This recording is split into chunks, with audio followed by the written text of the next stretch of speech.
There we go. Hello, hello, everyone. Hope you're having a good week thus far. Sorry to start just a little bit late. I apologize for that. We'll give everybody a few minutes just to get in thus far. But yeah, hope you've had a good week thus far. Everything's going well.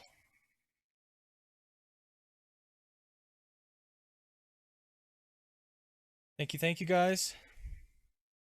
Appreciate it. Oh man, we got Dustbuster, we got Martin, we got Grant. Hello, hello.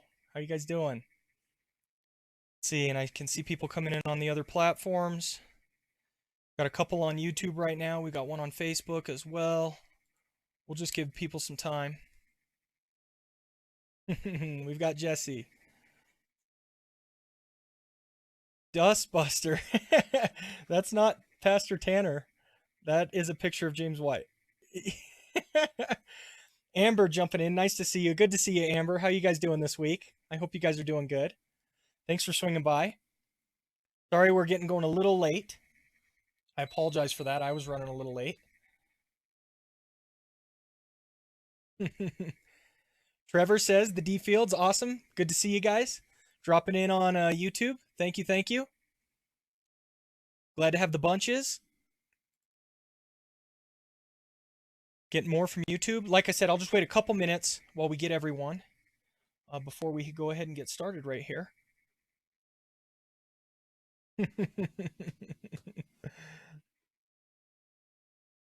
Awesome, awesome. Well, so good to see you guys. And I hope you've been having a good week thus far. Our prayer meeting last night went really well. And I know some of you guys couldn't make it and I completely understand. But just a really laid back time. Get to see each other, get to talk to each other, all that type of stuff. Shirley, good evening. Likes the Wednesday time together? Absolutely, Shirley. And I was just talking to that exactly. I'm so glad you said that, Shirley. I really enjoyed having that evening time together, and we just got to chat and all that type of stuff. It was really really nice. So very very cool, Shirley. Erica says we invited our family from Pa to the talk tonight. Oh, very cool. Well, welcome. Welcome everybody, We're just we've been talking Christian apologetics, right? That's everything we've been talking about.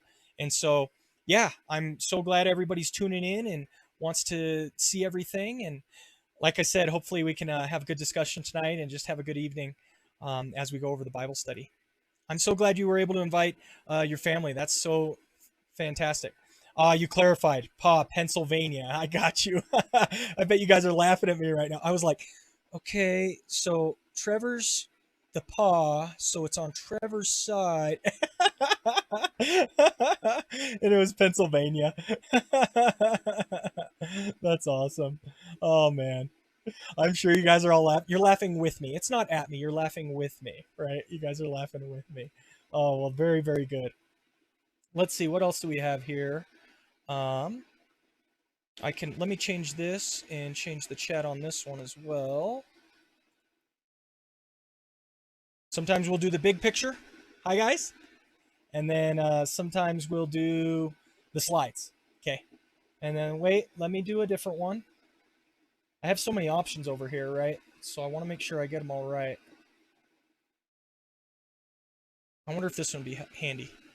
Yes. And then we can do this one where I'm off to the side and you can see, wait, you can see the slides and you can see the chat. So we'll do those three, okay? But I like this one for now.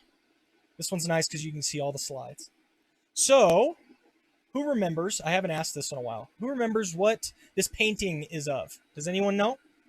Does anyone know what this painting is of?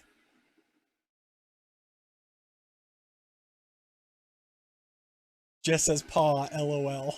Okay, I said Pa, all right? I'm glad you guys are laughing.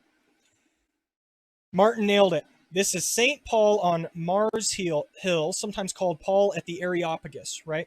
This is when Paul went out preaching and teaching, and he basically had seen all the idolatry that was going on. Amber nailed it as well, Mars Hill. That's exactly right. So this is Paul preaching right here. This is Paul preaching on Mars Hill at the Areopagus. And the reason I posted this picture as our first slide And we've done this. This is our 5th lesson. But the reason I posted this picture as our first slide is because here is Paul doing apologetics. That's what he's doing. We're on Apologetics lesson 5. We're talking about how do we share the faith? How do we defend the faith, right? And there is Paul doing exactly what we're talking about. And so that's what I want to continue to remind you of. This is what this study's all about. You know, we have this whole concept of apologetics and how we do it and all that type of stuff, but this is what the whole thing is about. This is what the whole goal is about, to, in a sense, do what Paul did, to share our faith with others and spread the gospel in this way. Okay? And so that is Paul on Mars Hill.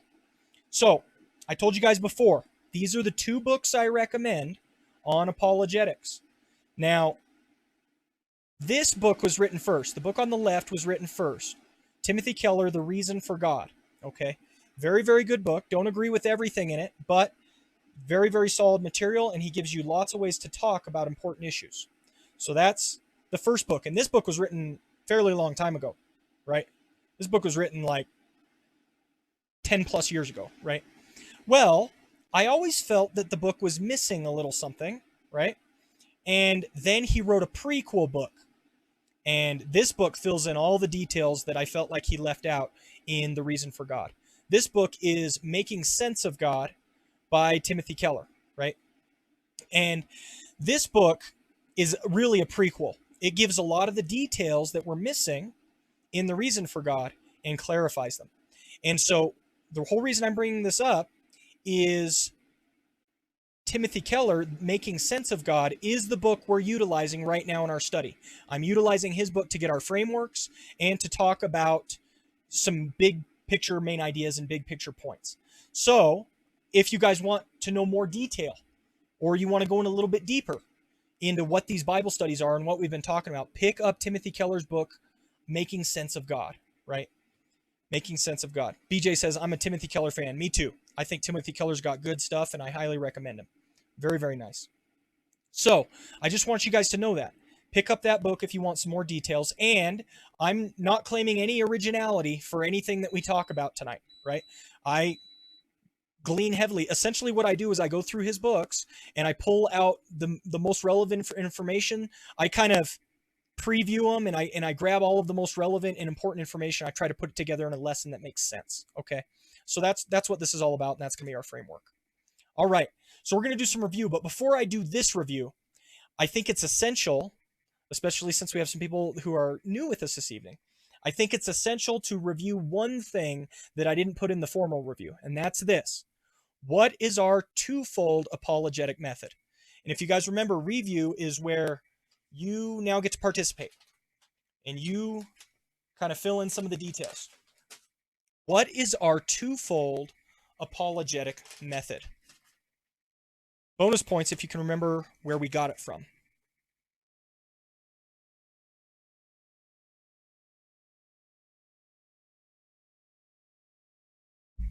Martin says, reduce the volume a little bit. No problem. Thank you, Martin. What is our twofold apologetic method? Does anyone remember? Sorry if I was too loud for you guys there. You probably adjusted your volume and now I'm too quiet. I apologize. And again, our goal in this study is to be interactive, right? So I would like you guys to try and type things into the chat and interact in the chat based on the questions.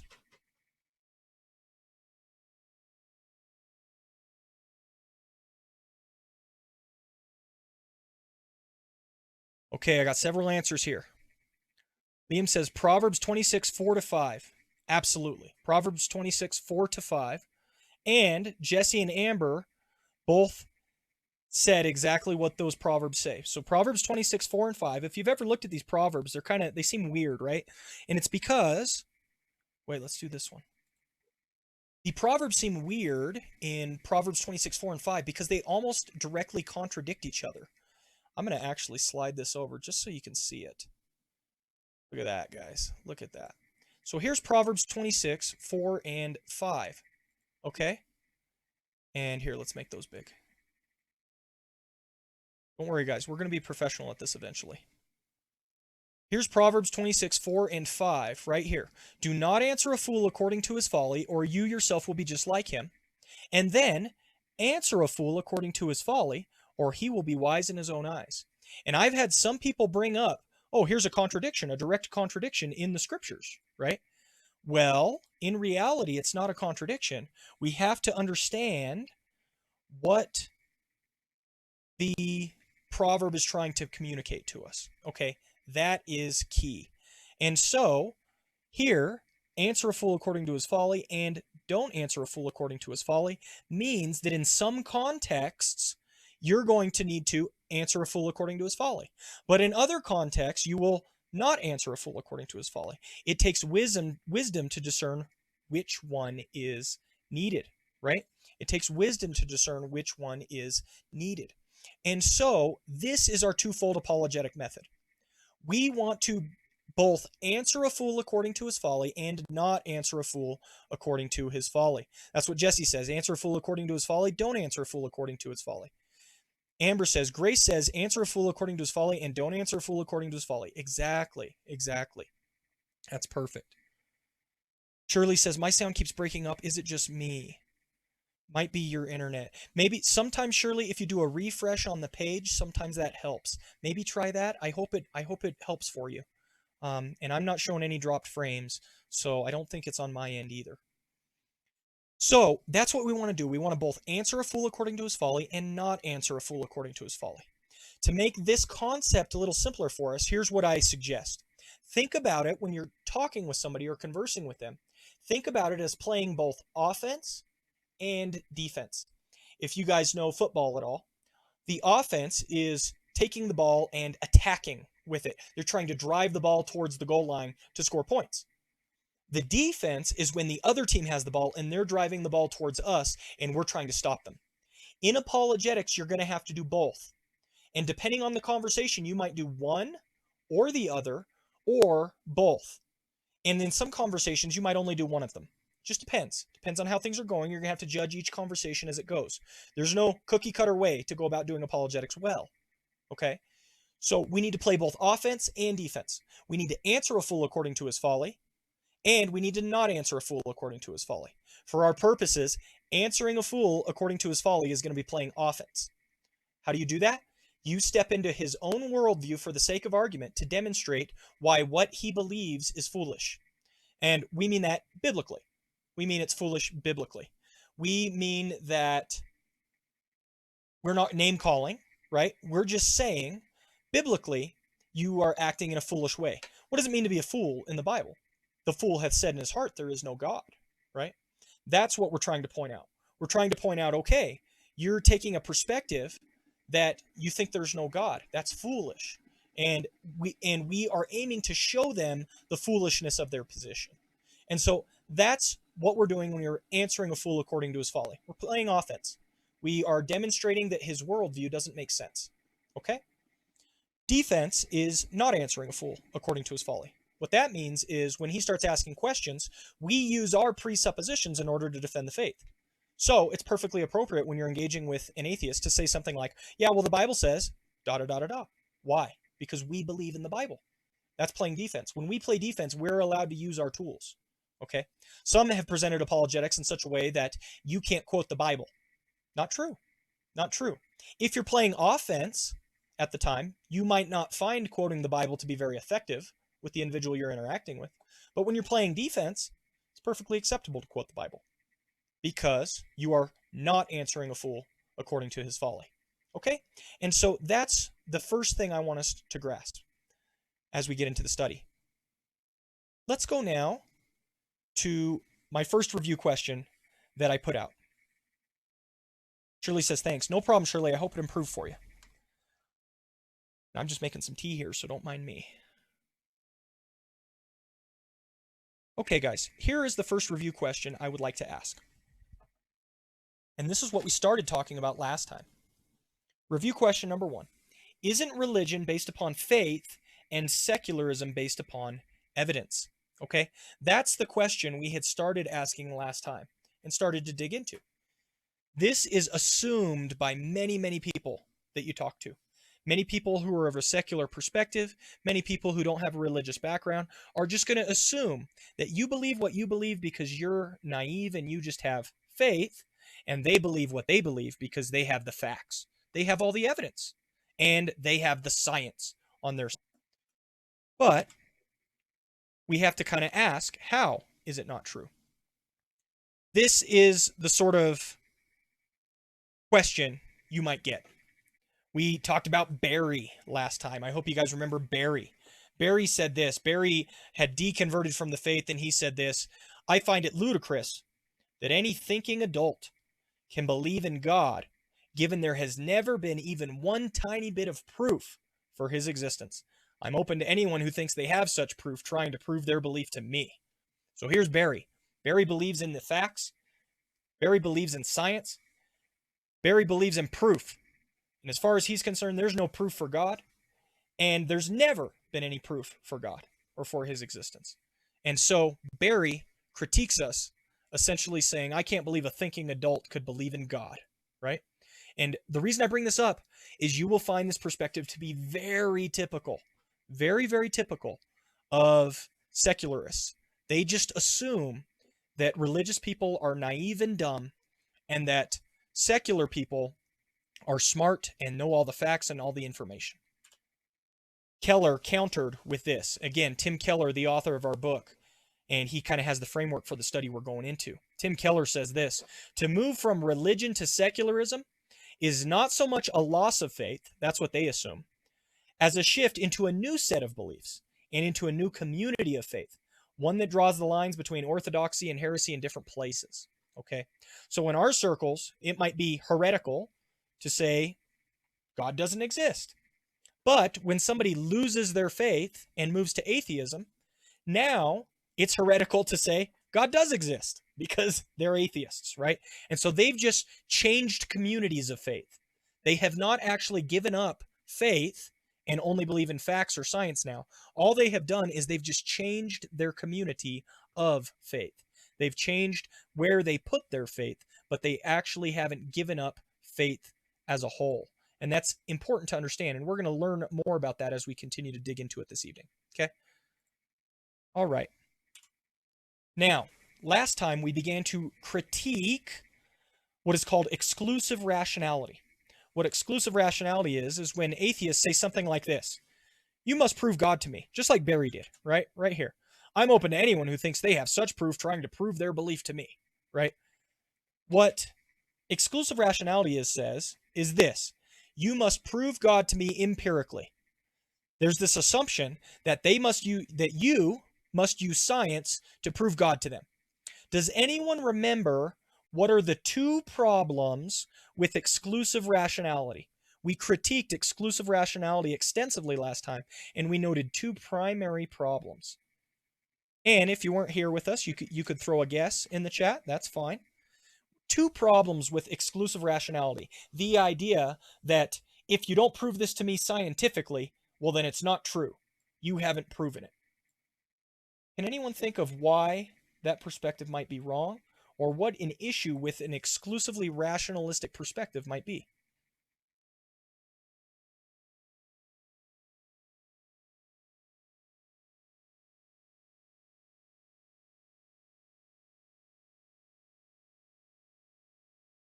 Martin's got an idea? Good.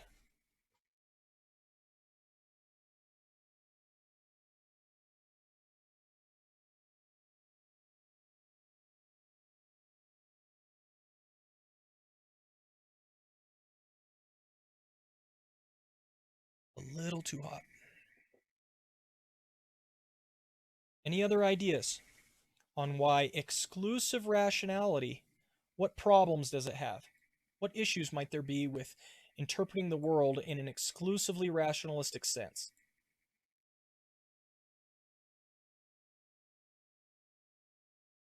Amber, put down another good idea. Very, very good.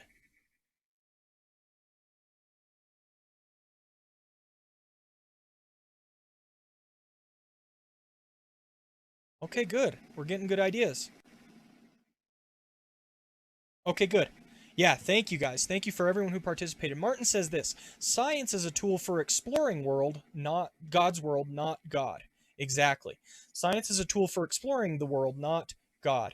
And oftentimes, secularists exalt or elevate science to a status that is higher, even greater, right, than rationality, or I'm sorry, than God, right? It achieves this high status that acts as a pseudo God in place of God. And so that's correct. Oftentimes they use that as an assumption, and that is not how science ought to be used. Very, very good. Amber said secularists start off with an erroneous assumption, i.e., that God does not exist, and so they are blind to actual truth. Amen and amen, right? The fool hath said in his heart, there is no God. The wisdom of God comes from acknowledging, at least initially, his existence, right? You can't even begin to understand or fathom God's world unless you first recognize him for who he is as King of Kings and Lord of Lords. The fear of the Lord is the beginning of wisdom. You can't even begin to start. And so when you start off with an erroneous assumption like that, you're bound to go wrong afterwards. Very, very good. Amber. And Jesse, Liam reaffirms what Amber says. Liam reaffirms and he says, words are hard. Yes, but he reaffirms what Amber says. Absolutely. And then Jesse says, can't account for the immaterial. Exactly. If you assume there is no God, there's a whole spiritual realm that you can't account for. Perfect. These are all great answers. And let's go first to this. Again, I ask questions or problems with prove God to me empirically. One of the things we talked about is that this is a self-refuting position, guys. How do you know that the way you prove things is through science? How do you know that you must prove things empirically? You don't learn that from science, okay? That's the idea. If you say something like, the only way I'll believe in something is if you prove it to me through science, you'll ask them, well, how did you learn that? Oh, my professor told me that. Oh, that's an appeal to authority. You didn't learn that scientifically. There is no scientific experiment you can conduct that tells you the only way for us to know things is through science. That's an assumption you're making at the outset. And so it refutes itself. If you say, the only way I'll believe something is if you prove it to me empirically, all you have to say is, you didn't learn that empirically. You believe that, and yet you didn't learn that empirically. It's a self-refuting statement. And so that's the first thing that we need to recognize about this perspective.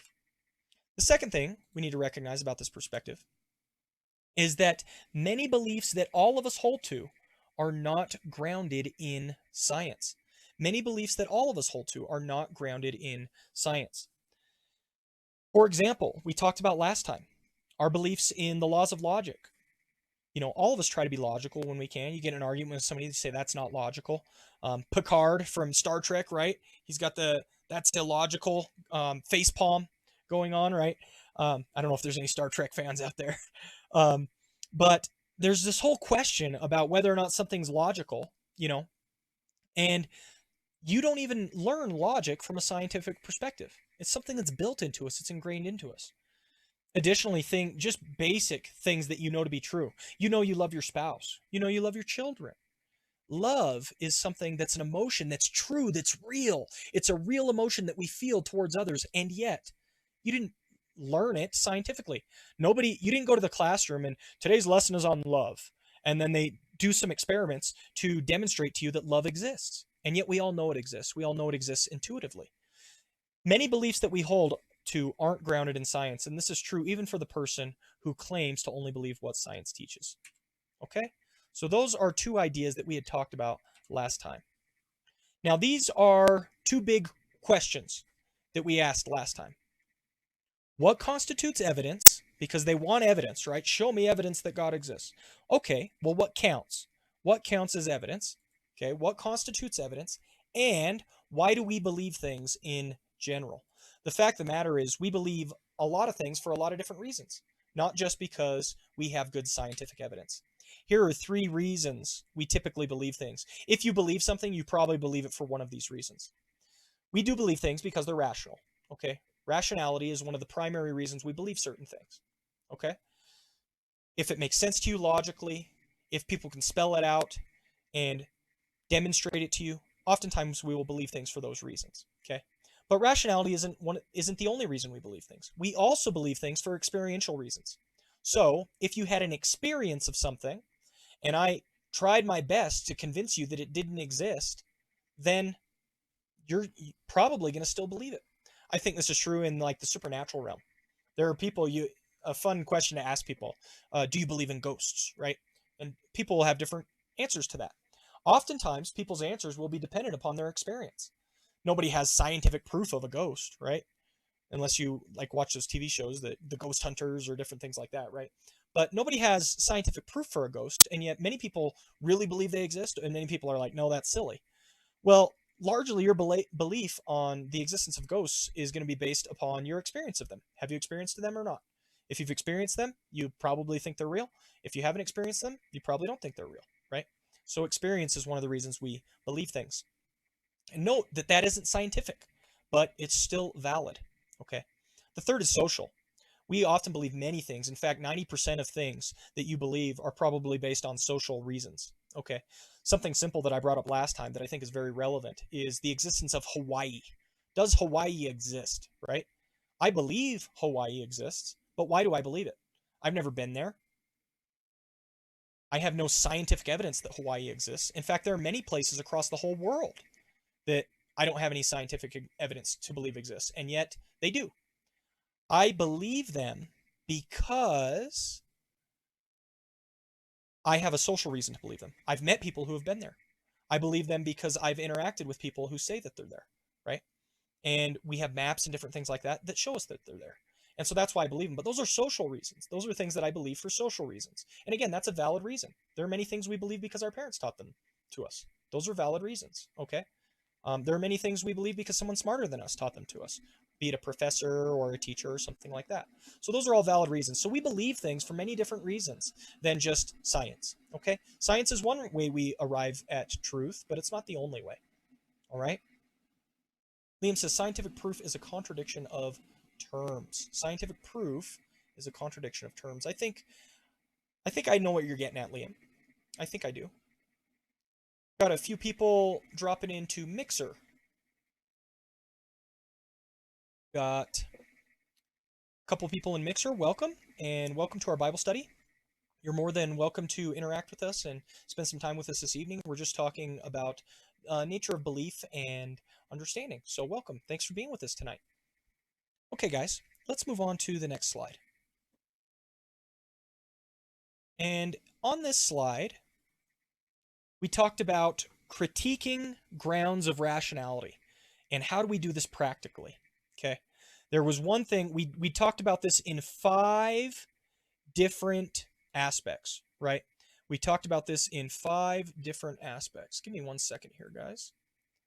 Got to shut this off. Boom. That was simple. Gonzo. Dead simple, guys. Later. So, we talked about critiquing grounds of rationality in a few different ways, right? And I talked about doing this practically. How can we do this practically speaking? Does anyone remember? We went through 5 examples, okay? And I don't need you to remember any of the examples, but we went through 5 examples of critiquing grounds of rationality. Can anyone remember what any of those were?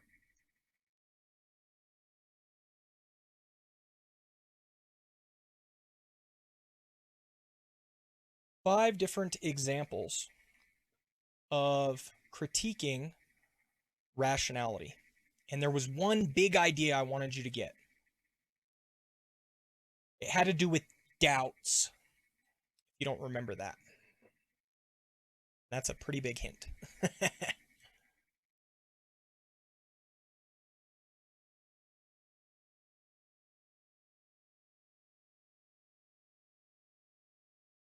Jesse says asking why. Yes, that's getting us in the right direction. The why question, I told you guys before, the why question is like your secret apologetic weapon. You ask the why question, and that helps you to arrive at a better answer, right? If you can ask that why question. Many times people don't think about the reasons they believe what they do, and when you ask why, you force them to think in that manner.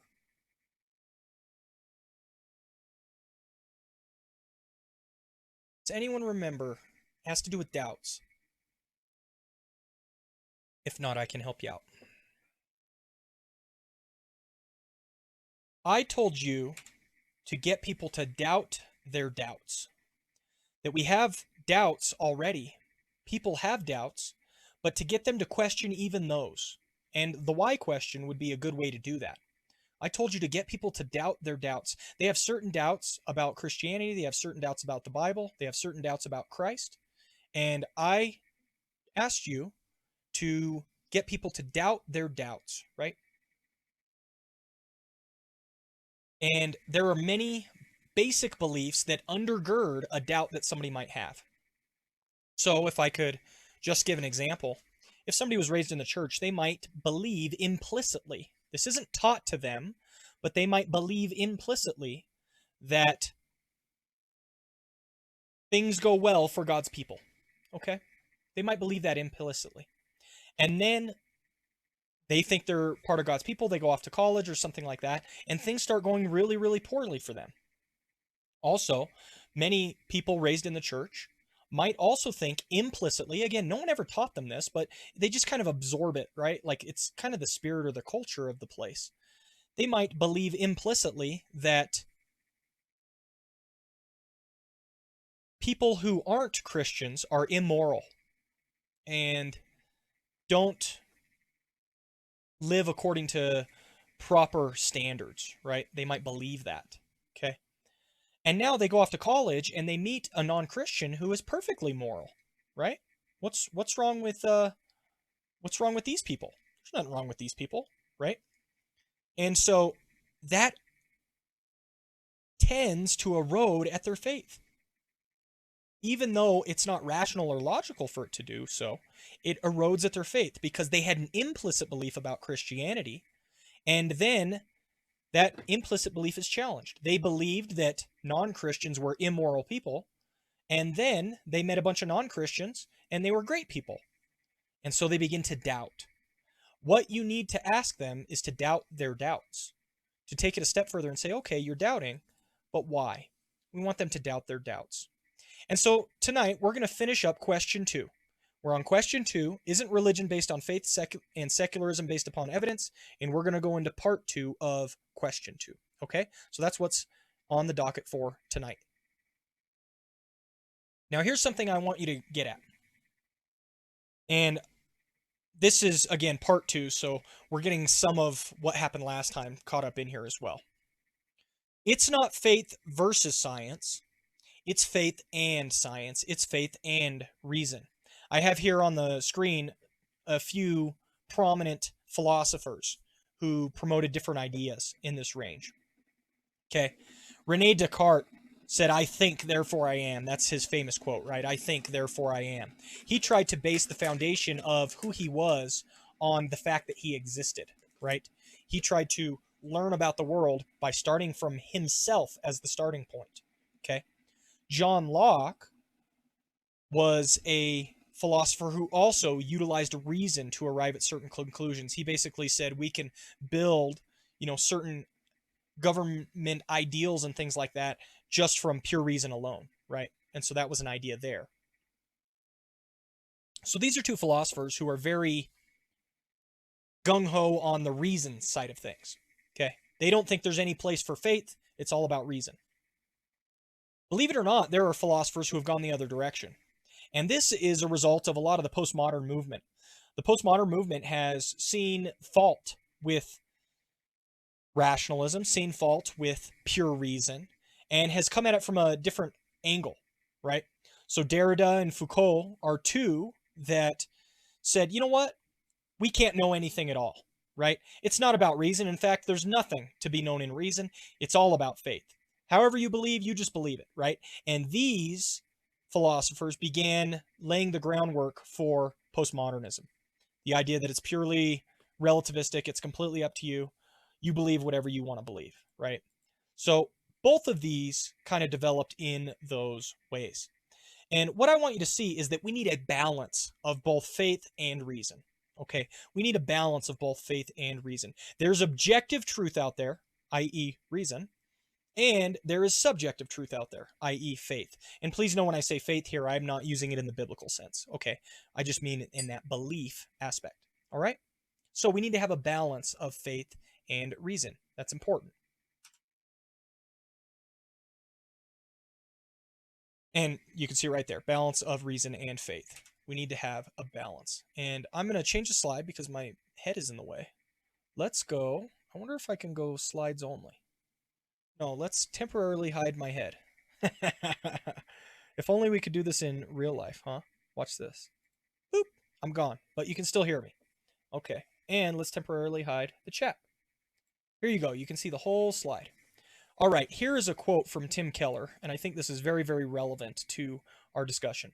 Keller says this: the Christian believer is using reason and faith to get to her beliefs, just as secular neighbors are using reason and faith to get to theirs. They are both looking at the same realities in nature and human life, and both are seeking a way to make the best sense of them through a process that is rational, personal, intuitive, and social. Remember those three things I told you. Rational, right?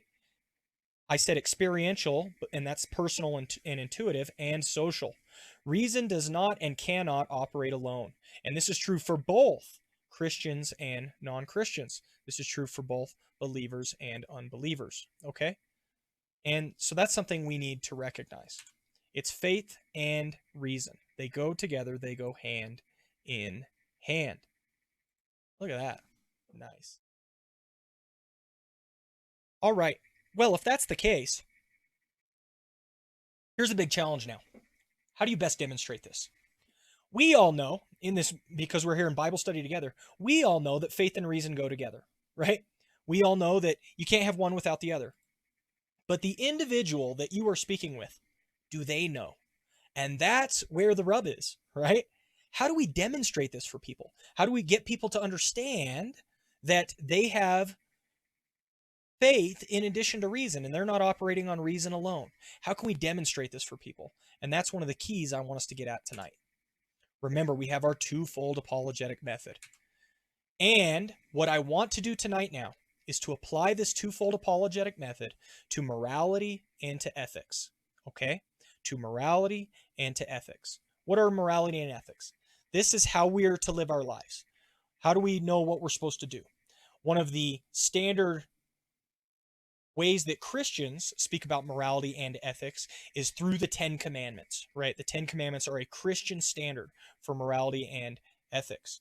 So we want to utilize morality and ethics according to the twofold apologetic method to demonstrate for somebody that their worldview leads to foolishness and the Christian worldview leads to wisdom.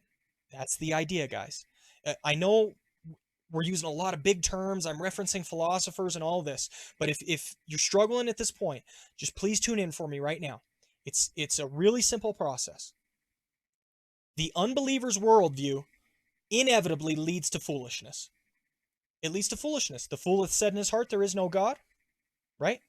It leads to foolishness. The unbeliever's worldview leads to foolishness. Show him. That's all we're doing. We're just showing him. Don't call him names. Don't call him a fool, right? But show him his worldview leads to foolishness. The Christian worldview leads to wisdom. Show him. That's it. It's not harder than that. It's not more complicated than that. Show him that the Christian worldview makes sense of the world and that the non-Christian worldview, the unbelieving worldview, doesn't make sense of the world. Liam asks, what's your question? I haven't asked one yet, Liam. I've just been lecturing on and on. I know I'm droning on and on. I'm sorry about that, Liam. So what we're going to do is we're going to utilize the twofold apologetic method and we're going to apply it to morality and ethics. And that's what we're going to be looking at this evening. Okay? So here is a common humanistic approach to the world. Okay?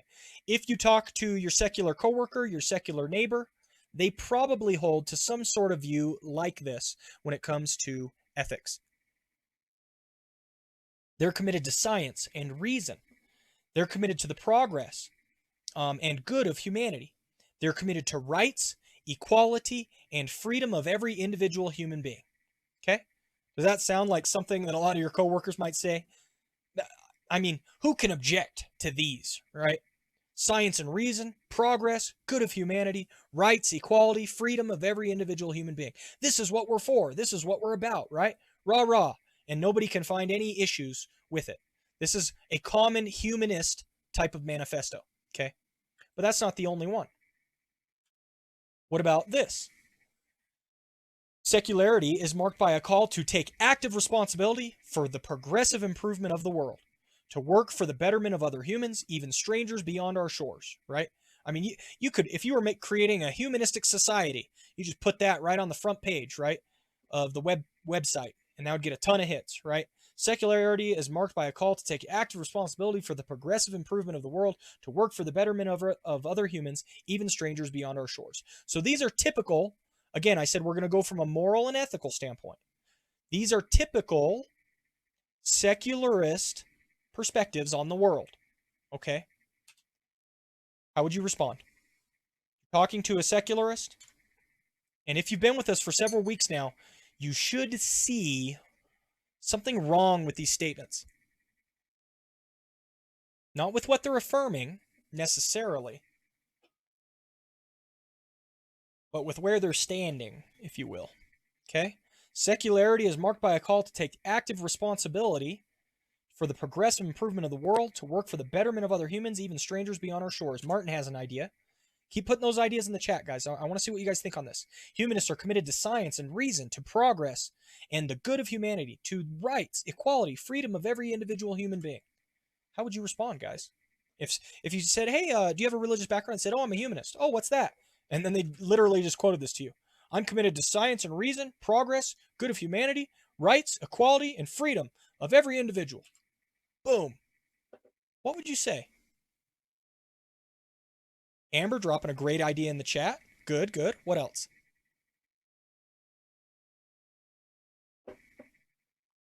This is the sort of thing that many of your coworkers would adhere to and believe. And they basically think it's self-evident that they're right. They wouldn't even question it. You know what I mean? They've got the right perspective on the world. Self-evident to them. Good, good. Lots of good ideas in the chat. Martin says, how do you know what is good and what improvement is, right? They said progressive improvement of the world, the good of humanity, right? How do you know? Great question, Martin. Again, the why question. You're asking the why question. How? Why? Exactly. That's what you need to get at. Amber says, who decides what betterment is or good is if there is no God? Nailing it, Amber. Absolutely nailing it, right? And look what you're doing. Amber and Martin are both playing a little bit of offense, right? They're both playing a little bit of offense here. They're saying, I'm going to answer the fool according to his folly. You've got all these things that you want to take a stance on. Why? Where do those come from, right? Trevor says, what is the good of humanity based on? It's so relative. Exactly, right? Why did you pick these? Why did you pick humanity, rights, equality, freedom? Why did you pick those ones? It doesn't seem self-evident to me that based on your belief in the fact that there is no God, that we should go for those things. They're relative. Very good point, Trevor. Jesse says, how did you come to the stance? Exactly. Asking a good why question. Asking a good how question.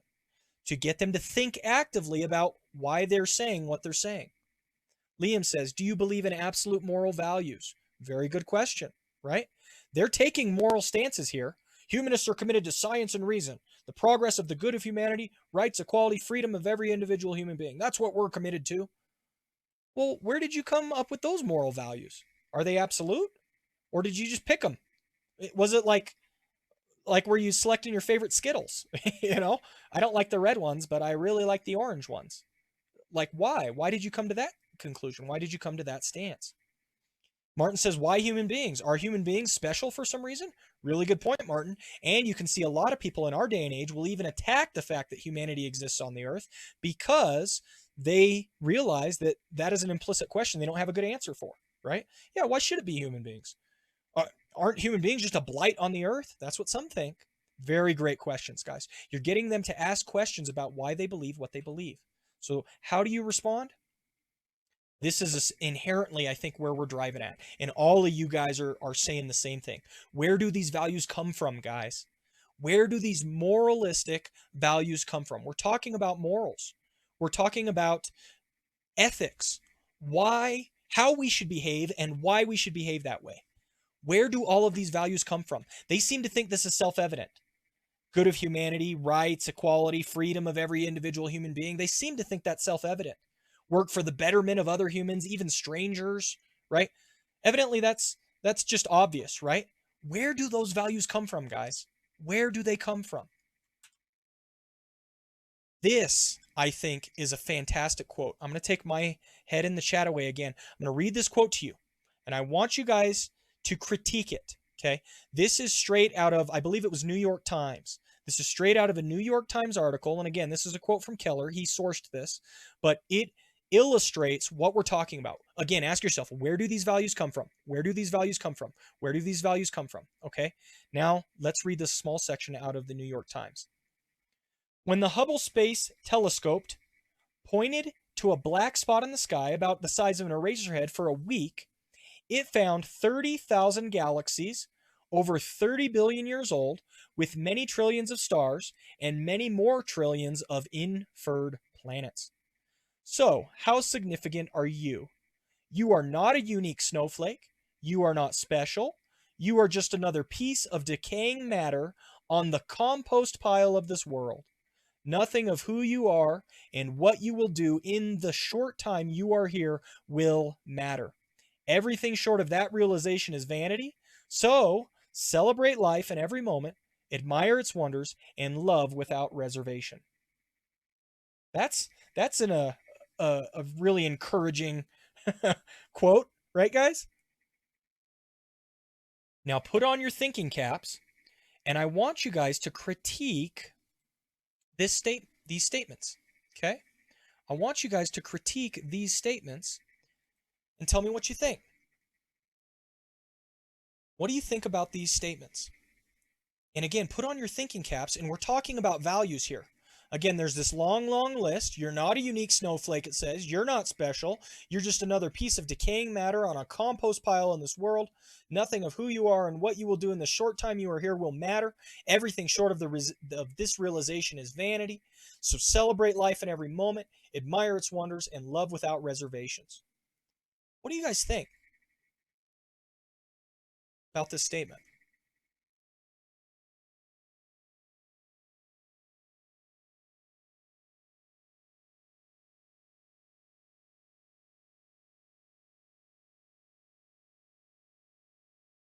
Martin has an idea that he dropped in chat.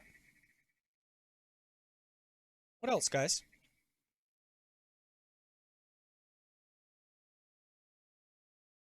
Liam has a great point. Other thoughts or ideas? Again, New York Times article. Yeah, you guys are killing it. Absolutely killing it. Amber nails it. Trevor nails it. Jess nails it. Okay, you guys are just absolutely crushing. All right. Martin said it this way. The so has nothing to do with anything that came previously, right? You can just hear the juxtaposition in the language. You're just another piece of decaying matter. Nothing of who you are and will do in the short time you are here will matter. Everything short of that realization is vanity. So, celebrate, admire, love, right? What? What? Again, Martin says the so has nothing to do with anything that came previously. You guys all nailed it. Why love without reservation, says Liam? Why celebrate life if we are so insignificant? Great question. Amber says, why should we celebrate life if all we are is decaying matter that's insignificant? Exactly. Trevor, why love and live life to the fullest if life is meaningless? You guys are absolutely nailing it. Liam says, if we're just stardust, what is wrong with stardust bumping up against other stardust? Absolutely, Liam. Liana says, I see this giving rise to rampant hedonism and a generation with no hope. It leads to utter sadness and suicide, right? That's what you would think would come from these statements. And yet he seems to conclude celebrate, admire, and love. Something's not computing. And I think you're 100% right, Liana. I think we are actually in a generation where people are believing the first half of the paragraph, but they're not concluding what the author concludes with the last sentence. Again, the author spews nothing but hopelessness for 4 sentences, right? How significant are you? You're not unique. You're not special. You're just another piece of decaying matter. That's what he tells us, right? And this is what an atheistic worldview gives us. A worldview that says you're not special, you're not unique, God doesn't have a plan for you, you're just floating around in an abyss of a world, and there's nothing for you. And then to conclude, celebrate, admire, and love? Of course not.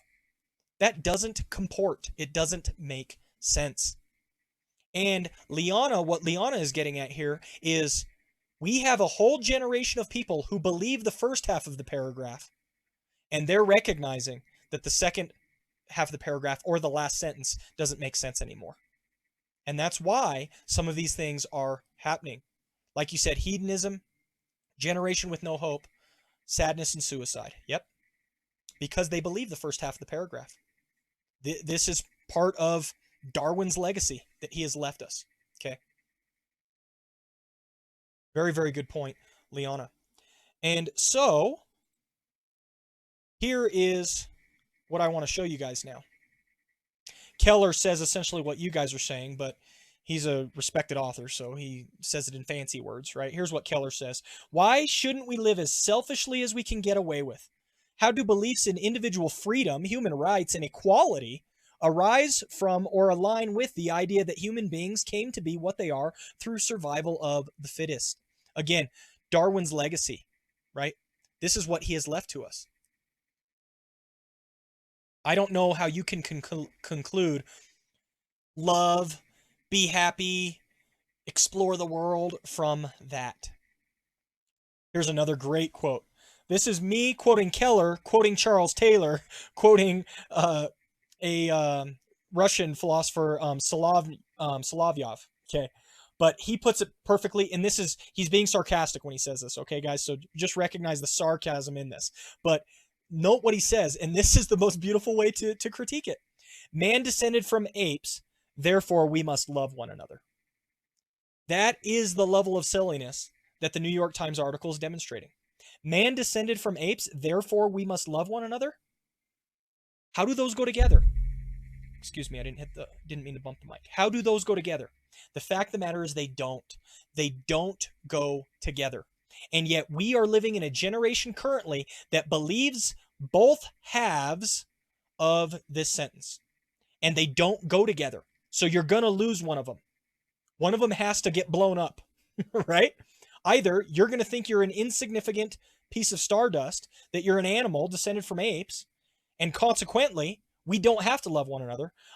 Or you're going to believe so firmly that we should love one another, that you must abandon the worldview that gives rise to a loveless universe. That's what happens. Here's where we've arrived. We've arrived at a generation that believes two ideas that are completely incompatible with one another. And again, Taylor brings it out here from Solovyov. Man descended from apes, therefore we must love one another. Doesn't make any sense, guys. It doesn't make any sense. And yet those are two prominent axioms of our day. Keller says this, and again, I'll make myself disappear. Keller, Jürgen Habermas express the growing consensus of many scholars, namely that modern ideals of freedom, of conscience, human rights, and democracy come from the Bible's teaching on justice and love, and that secular society has found no good alternative way to ground these ideals. Do you hear what he's saying, guys? Do you hear what he is saying here? What he's saying is that we did not get these values. Everyone holds to these values right now in our society, but we didn't get them from secularism. That's not where they came from. They came from Christianity. They came from Jesus.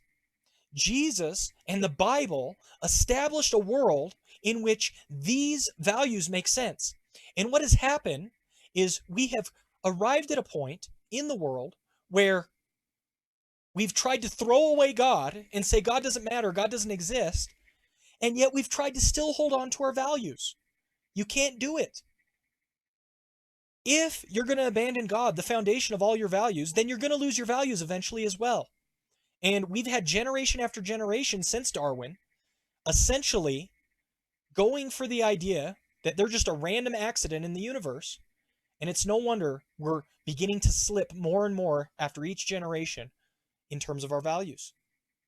Right now, they're holding them in tension, but one of them has to give. Either the values will give, God forbid that happens, or the Darwinism, the atheism needs to give. And that's what we're trying to encourage our hearers to do as we interact with them. But one of them has to give. Okay? So, with that, I'd like now to go into the idea of how, again, where did these values come from? How can we show them? That's the key. We know these values came from Christianity. Okay? How can we show them that these values came from Christianity? That's going to be your apologetic job when it comes to these things. Here's what you're trying to do. Please hear me on this, guys. This one's very, very important. Here's what you're trying to do. As you interact with the unbeliever, you need to recognize that they are simultaneously made in the image of God and fallen. And because they are both made in the image of God and fallen, they believe things in tension all at once. They believe some things that contradict with each other. So on the one hand, they truly, genuinely believe, I'm sorry to smack the mic, I bet that hurt. They truly, genuinely believe that we need to love one another. They really believe that. But they don't see that their Darwinism is in direct opposition to it. They don't see that atheism destroys love. So what you are going to do, please hear me on this, guys. You are going to turn their inner man against themselves. They're saying in their mind they believe in one thing, but they believe something completely differently in their hearts. And you want to do something like this as you talk with them. I agree with you that we ought to love one another. That's so important. It's so essential. Isn't love so essential? Jesus says, God is love, right? John, says God is love. The Bible speaks of this, right? Love is important. What I don't understand is how love has a foundation if we're just stardust, if we're just matter. And you could even quote them the first half of that New York Times article, right? Here, I read this. Is this how you view the world? Why then should we love? And your idea is to do this.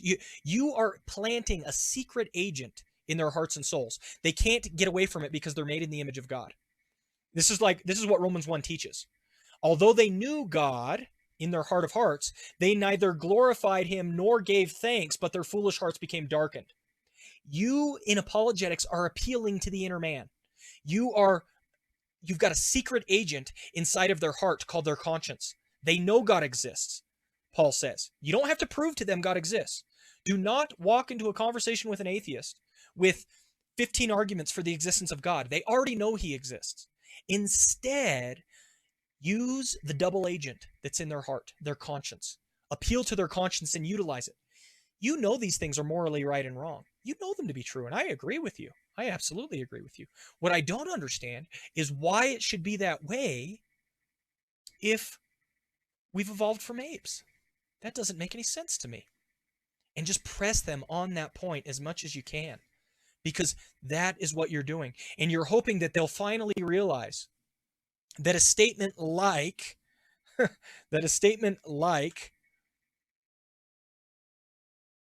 man descended from apes, therefore we must love one another, doesn't make any sense. And that's your goal, is to get them to see that that is foolish. The fool hath said in his heart, there is no God. And you are trying to demonstrate that to them time and time and time again as you interact with them. Okay? So how can we show them? We utilize the twofold apologetic method. We answer a fool according to his folly. We don't answer a fool according to his folly. So what I want to do now, guys, this is going to wrap up the message. We've been going about an hour, okay? Just stay with me this last little bit.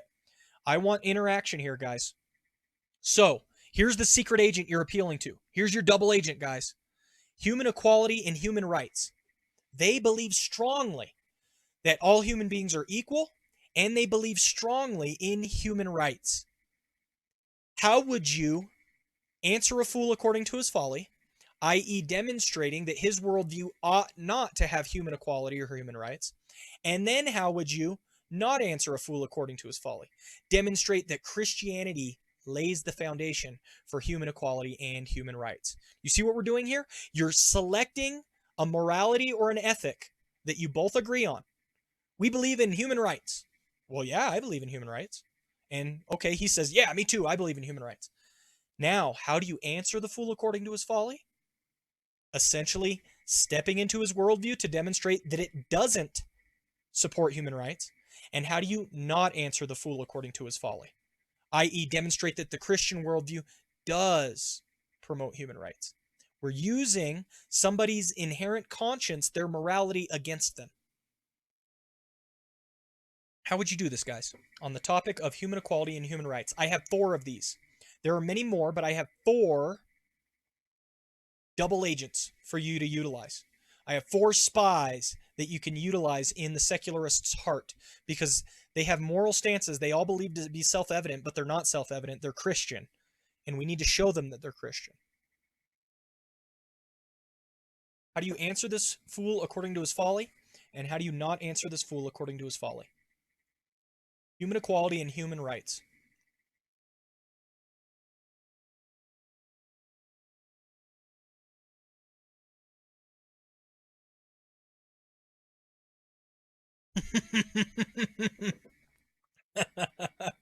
I don't know. See, I don't know if you guys see Amber's comment. Amber says, "Why human equality? Why should we leave out the hedgehogs? They are cute." That's right. If cuteness were a standard, I don't know if human beings would would make it. Also, what is it about take any animal and make it tiny and it becomes cuter instantly? Just instantly, right? It doesn't matter what it is. Take an animal and make it smaller than its normal size and it's just instantly cuter. I don't know why. Jesse has an idea. Who imparts the rights? Good question. So that would be you answering the fool according to his folly. You're trying to ask him incisive questions to get him to see that he doesn't have a foundation for that. Amber did the same thing, right? Why human equality? Why not hedgehog equality? Both answering the fool according to his folly. Liana says true facts about small animals. Yeah, I don't know why. They're just instantly like quadruple their cuteness when they're tiny. So that's 2 on how you would answer the fool according to his folly. What about not answer? How does or why does Christianity provide for human rights? We want to assert that this value is a Christian value and that they like it because it's inherent to them to like it because they're made in God's image, and we want to demonstrate to them that this is a Christian value. Oh no, I've derailed it. Jesse's now dropping tiny corgis into the chat. It's completely derailed, guys. We're done. How would you not answer the fool according to his folly, guys? How does Christianity support the idea of human rights and human equality?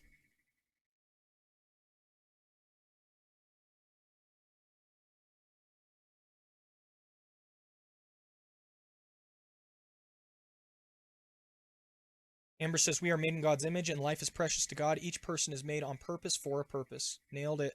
You guys are completely nailing it. So here's what you would do. Liam says, if we are just stardust, then why should we uphold human rights and equality, etc.? Yeah, exactly. Jesse says, Christianity offers a source for value and rights. You guys are absolutely killing it. So again, we're applying the twofold apologetic method to the idea of human rights. They believe in human equality. They believe in human rights, as well as they should, right? We want them to do so, but they're doing so in spite of their worldview, not because of it. So if you were to answer a fool, here's something I want to bring up. Think of a different worldview. The Greeks believed that there was a natural hierarchy based upon your birth. That's what the Greeks believed. So if you were born into a higher class society, you were more important, you were more special. And if you were born into a lower class, you were less important, you were less special. You were, easy to use up, right? You were disposable, right? If the Greeks believed in that natural hierarchy by birth. It's the Christian worldview that came along and said everyone is made in God's image. We're all equal in that sense. We all have equal worth and equal value, right? Think of the parents of children with Down syndrome, right? And they'll say that my child has just as much value and just as much worth as any other child. And everybody gives a hearty amen, right? Everybody gives a hearty amen. Well, if you were in ancient Rome or Greek, they wouldn't give a hearty amen. They would say, no way, right? But it's the Christian worldview that says that we're all made in God's image that gives rise to human rights and human equality. It's a Christian idea, and you need to get people to see that. So you answer a fool by critiquing his worldview, and then you don't answer a fool by critiquing, by demonstrating the Christian worldview has the truth. Martin says, where do you get the idea that all humans are of equal value? We see in nature we all have different abilities, so why is our value still equal? Exactly. And that was the Greek ideal, but it wasn't based upon ability. The Greek ideal was based upon hierarchy of birth. If you were born to a noble family, you had greater worth. And if you were born to a poor family, you had less worth. Why should that be wrong? Because we're made in God's image, all of us. You see? It has nothing to do with your birthright, and it has nothing to do with your ability or your skill. That's a Christian idea. What about this value? A positive view of the physical world. Okay? A positive view of the physical world. And this one's a bit shaky, so I'm not going to wait for a ton of answers to this one. I'm just going to jump to the answers on this. Right here. The Greeks had an evil view of the physical world. They thought the physical world was evil, okay? And they had a dualistic view of the world, that the physical was evil and the spiritual was good, all right? But Christianity recognizes that we're whole people. We're made both physical and spiritual by God. And all of us are equally fallen, and all of us can equally, be redeemed or saved, right? So, because we're whole people, the physical and the spiritual realm, all of us are equally fallen or equally redeemable. Completely different than the Greek conception. And so what people do is they believe that that the physical is good. The physical is right. Well, that didn't come from, our ancestors. That didn't come from the Greeks and the Stoics. None of them believed that. Why do people nowadays believe that? It's because of Christianity. Christianity said the physical realm isn't evil. Jesus had flesh. Jesus became a man. Christianity completely refutes Greeks and Stoics in that sense. So it's another idea. And my point is that the person you're talking to inherently believes that the physical is good. They inherently believe that the physical is okay. And what they do is they use it to pursue hedonism, just like Liana was talking about earlier. Instead, what we need to tell them is, yes, the physical is good, but why do you believe that? Christianity laid that foundation, bud. Modern science. Modern science. Again, I'll jump through this one. We've talked about this many times, but people nowadays love their science, right? I only believe in science, right? Anyway, I'm not going to go there. People today love their science, but where does the foundation for science come from? Again, Greek ideas were that the physical or material world, and even like Buddhist ideas and Eastern ideas, is that the physical material world is an illusion. It must be transcended. You're trying to move beyond the physical or the material world. That's answering a fool according to his folly. You demonstrate to him, you're like, hey, aren't we trying to transcend this physical world? Aren't we trying to get beyond it? But you promote modern science. You like modern science. Liam says, how do you account for the uniformity of nature? Exactly. That's inherent to science. Nature being uniform, right, is absolutely inherent to modern science, and yet people don't recognize that. So what we must do is show that Christianity lays the foundation for this. God created a universe that is ordered because he's a God of order. He's not a God of chaos.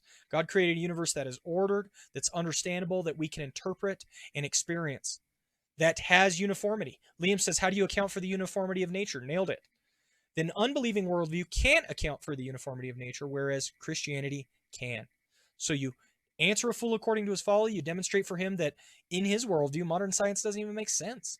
But Christianity laid the foundation for science. Science doesn't exist today without Christianity. It certainly wouldn't have arisen out of Greek Stoicism or Eastern religions. None of those religions would have cared about science. Finally, individualism. I'll let you guys do this one. Individualism is something we take for granted in our society and culture today. We just absolutely take for granted that individualism is good and right. Again, answer the fool according to his folly and don't answer the fool according to his folly. How would you critique the unbeliever on the idea of individualism?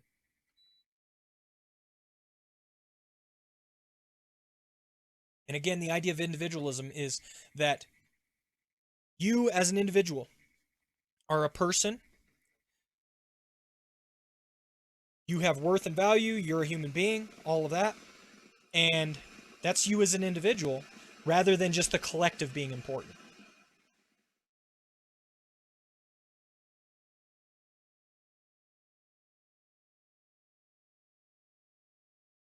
And also, just because Christianity may give rise to individualism in some ways doesn't mean it gives rise to all of the fallen versions of things.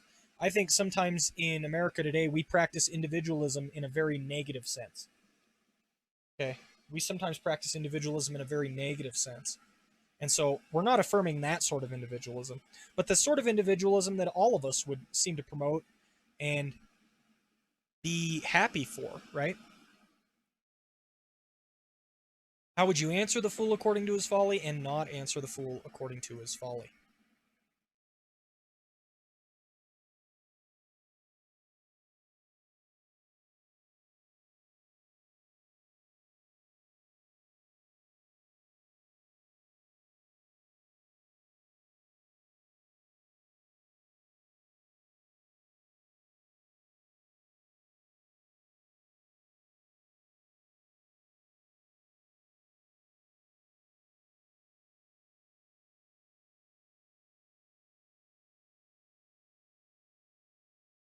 Liam's got an answer.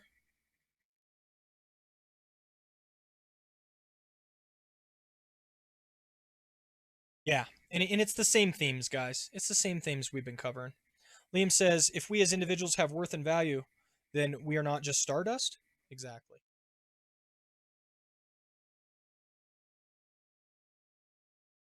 Martin says, if my job is to increase the good in the world, why shouldn't I rip all of your organs out and save 5 other lives? Ooh, very good point, right? Here's a classic dilemma, right? Let's say you have 5 people that are going to die, and each of them are missing an organ, and we could take one life in order to save all 5 of those lives by using all your different organs. Why shouldn't we do that? Asks Martin. If all of you're thinking of is increasing the good in the world, that should be something you do, right? Why do you have the right to live when 5 others would die? Exactly. This goes to the individualism, right? Why is your goodness or rights trumping the collective, the 5?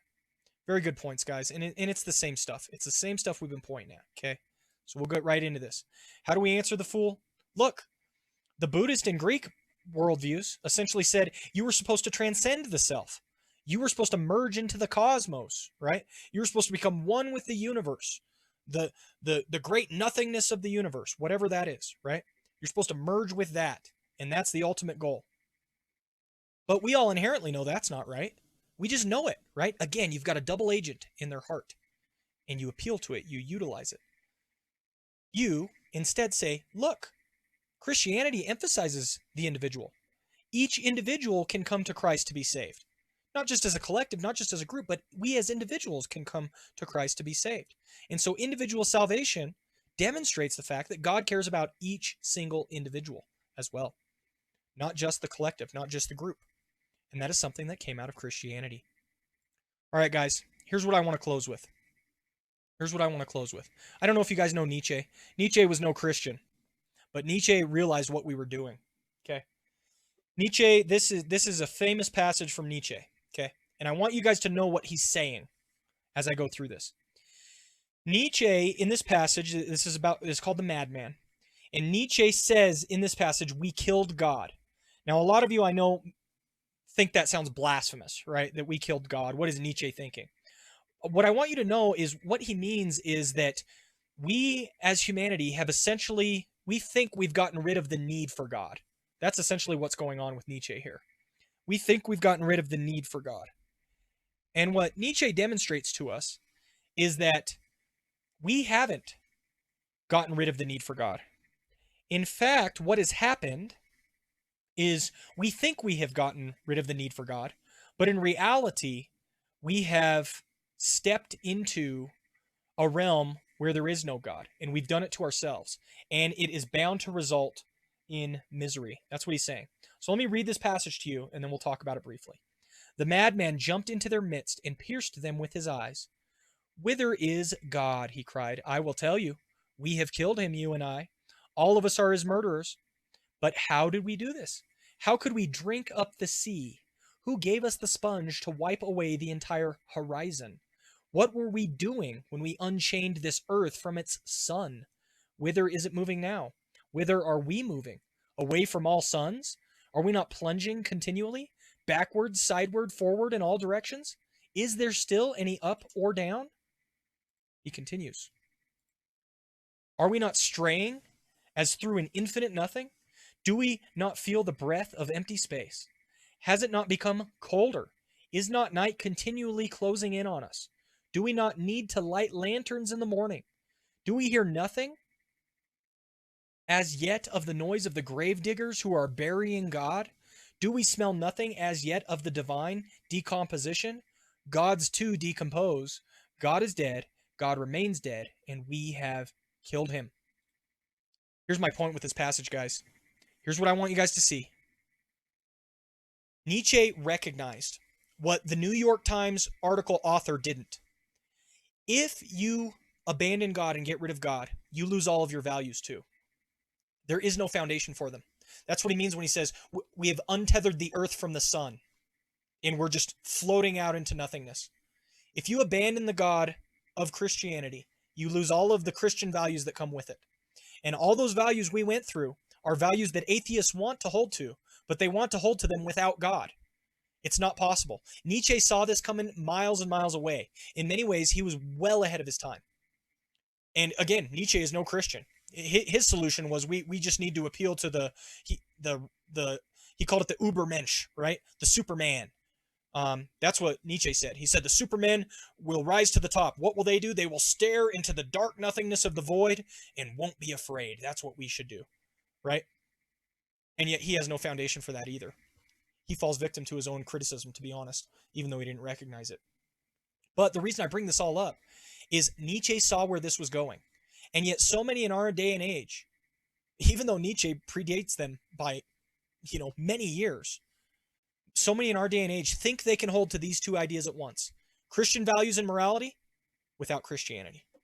And our goal is to demonstrate to them that Christian values and morality are tied to the Christian God. And if you lose the Christian God, you lose Christian values and morality. Not that they will act immorally, but that they will act morally in spite of their worldview. And the two can't hold together. They'll fall apart at some point. There's a gross inconsistency there, and we must point it out to them. And Nietzsche, again, he saw this coming miles away, and we need to do our best to demonstrate it to the people we're talking to. Final point here, guys. Who bears the burden of proof? Who bears it? The unbeliever likes to make you bear the burden of proof. They like to say, prove to me that God exists. And here's the big point. Both of us bear the burden of proof. Okay? We have to demonstrate that the Christian worldview can account for these things. And they have to demonstrate that their worldview, and we have to demonstrate their worldview can't account for these things. That's what we need to do. Western secularity is not the absence of faith, but a new set of beliefs about the universe. These beliefs cannot be proven, are not self-evident to most people, and have, as we shall continue to see, their own contradictions and problems, just as other religious faiths do. They don't believe in facts and science, and you believe in faith. We both use reason, we both use faith, but which reasoning, which faith accounts for the world as it is? One significant problem is that modern secularism's humanistic values are inconsistent with, even undermined by, its belief in a material-only universe.